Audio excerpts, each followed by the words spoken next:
उम्मत मुस्लिमा के नाम एक पैगाम।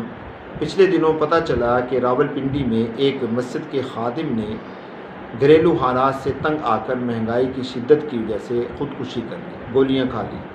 मैं दोस्तों, मेरा सिर्फ़ आप हज़रात को ये पैगाम है, पूरी दुनिया के तमाम मुसलमानों को, जहाँ जहाँ पर भी आइम्मे मसाजिद हैं, जहाँ जहाँ पर भी खादिमीन हैं मस्जिदों के अंदर, मैं दोस्तों उनकी तनख्वाहें आप हज़रात को पता है कितनी हैं, उनके हालात कितने हैं। वो सिर्फ़ इस वजह से मुतालबा और डिमांड नहीं कर सकते, वो सिर्फ़ इस वजह से बोल नहीं सकते क्योंकि मस्जिद के मामलात ऐसे ही होते हैं।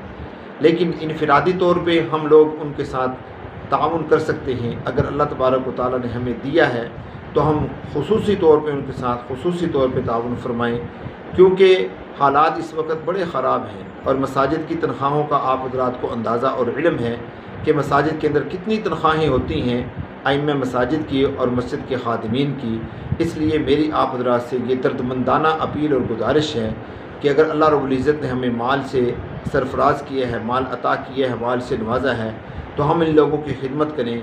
क्या पता कल क़यामत में ये हमारे लिए बख्शिश का ज़रिया बन जाए। अल्लाह हम सबको उनकी तौफ़ीक़।